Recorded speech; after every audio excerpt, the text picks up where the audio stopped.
Hey everybody, this is a fast-paced guide for the Blue Mage Spellbook on where to find spells and how to use them with any combos. This is page 1.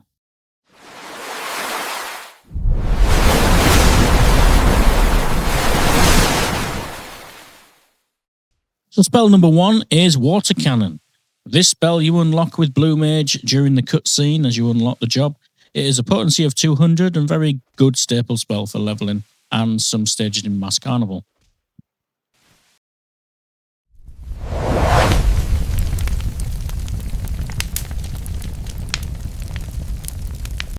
Spell number 2 is Flamethrower. I like how this spell looks. It's easiest, I believe, to get the Majestic Gunship in the Keeper of the Lake for this one. It deals fire damage in a cone with 220 potency with 50% reduction for others. It does have a casting bar, so you will be able to see it being cast.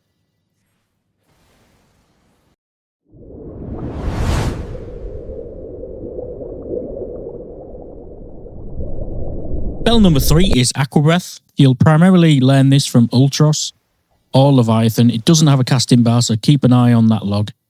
It also inflicts dropsy status, which is a damage over time, but does open up for some possibilities for combos like this one with high voltage. That actually increases the paralysis timer. Or there's this combination here with Northerlies, which puts it under deep freeze, so you can actually do a vibe check.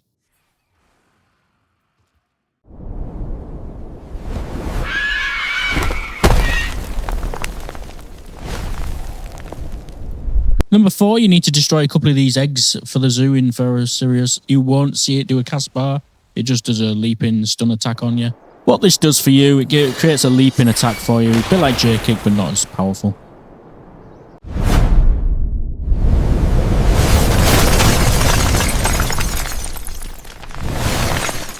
Spell number 5 now, and it's Drill Cannons. This is another one that you can do a combo with. It does have a casting bar, so you can see when it's being cast. It is easier to learn from the Northern Thanalan Vanguards because there's plenty of them dotted around. The combination-wise, if you can petrify an enemy and then use drill cannons, it'll do a lot more damage.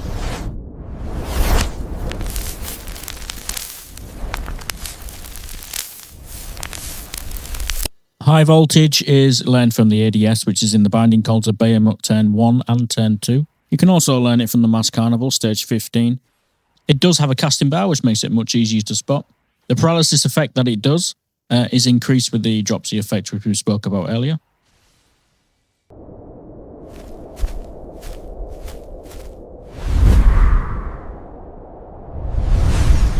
Spell number 7 now, and it's a teleportation spell. You can learn it from these mobs. I do recommend Flame Sergeant Dralvag.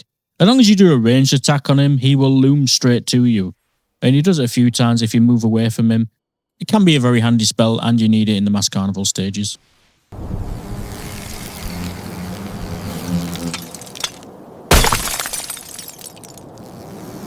Spell number 8 is Final Sting.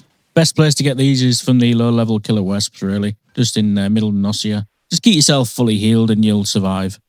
There is some combinations you can do with this where you can do some really serious damage. A lot of people will do a Final Sting for a boss. So you can have some real fun with this one.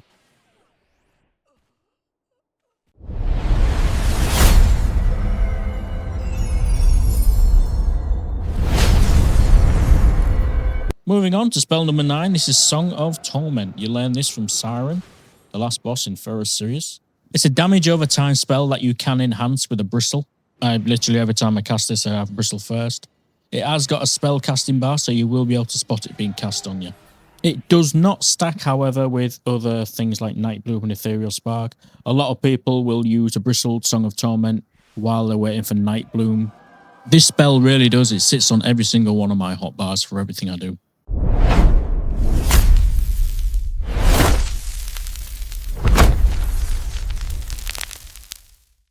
Spell number 10 now, and it is Glower, which is a quest spell, 100% learning rate spell.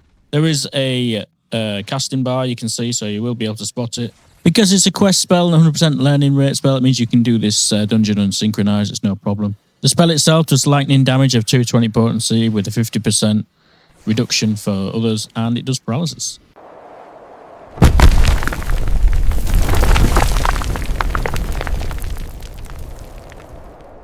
Spell number 11 now, and it's Plaincracker. Plaincracker is just a point-blank AoE from yourself.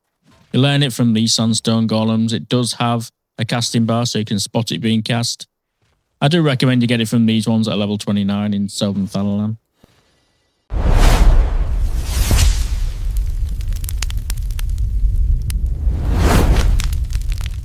Next up, we have Bristle. Bristle can be a bit tricky to spot sometimes if you're not checking your log. It's this animation here.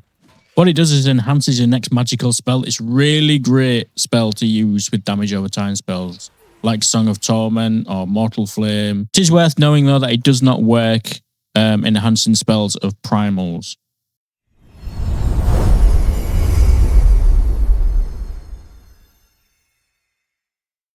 Moving on, this is spell number 13. This is White Wind, a healing spell.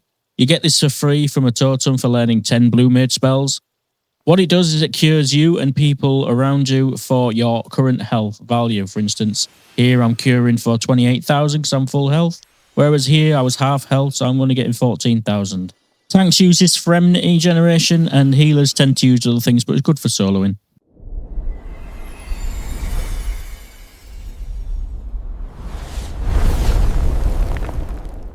And next up, we have level 5 Petrify, which is another combination spell. It can be used with Ultra Vibration and it can be used with drill cannons. It does have a casting bar, so you can see it being cast and move out the way. It petrifies monsters in front of you that are not high level than you and in multiples of levels of 5.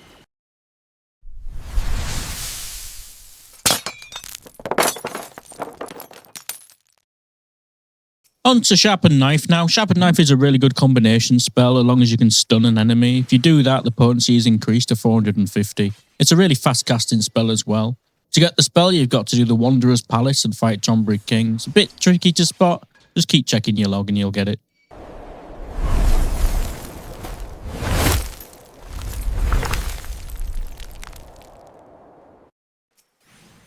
And the last spell for page 1 is Ice Spikes. This can be learned from any of the imps. It does have a casting bar, so you can easily spot it. What this does is it will put armor on you, Ice Spikes armor. Anything that hits you with Ice Spikes on will get a potency 40 counter attack on them, and 50% chance that they will be slowed as well. This spell is essential for one of the Mass Carnival stages, number 12, the Plantum of the Opera. And that brings us to the end of page 1. I do hope this sheds some light on some of the spells and how to get them for you. And then let's turn over the page to page 2.